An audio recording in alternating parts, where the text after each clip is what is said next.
Hello, today we're going to talk about alternate routings. Alternate routings are very similar to your alternate bills of material, and the setup follows much the same pattern. From your bills of material menu, go down to Setup, Alternates, open the form. Here we can see that some alternate names have already been set up. We can create a new one by clicking the new icon, inputting a value,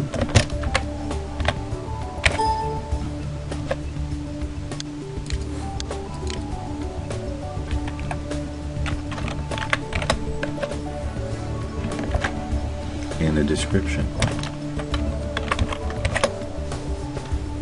Save this value. Now we can go to our routings form. In this case, you want to first bring up an existing routing just to make sure that you have something in place. So let's bring up this item, and here we see its routing. So to create an alternate routing for this item, we would come up to our new button, input the value. Now we have our alternate field open and available for selection. Here we can put in the value that we created, and at this point we can use a feature under Tools called Copy Routing. We can input the value for the assembly and perform a copy function. Here we see operations have been copied and resources have been copied.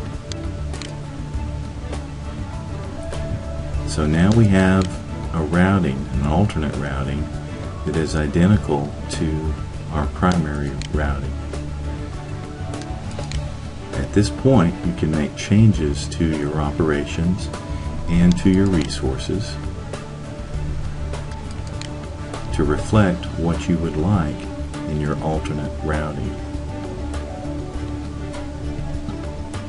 At this point, you can save your work.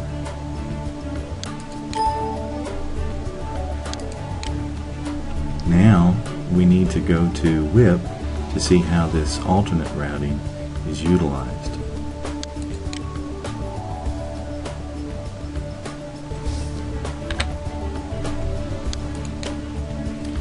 If we go down to our discrete jobs form,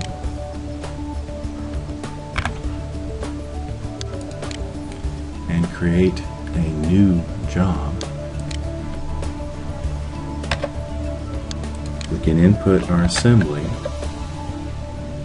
come down to our routing tab, and select our alternate routing. The default will always be primary when you're setting up a manual job, so it's important to remember you have to select your alternate routing if you wish to utilize it.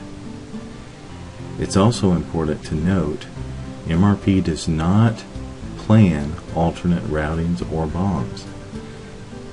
If you wish to use an alternate routing or bill of material, you must do so manually as reflected in this screen.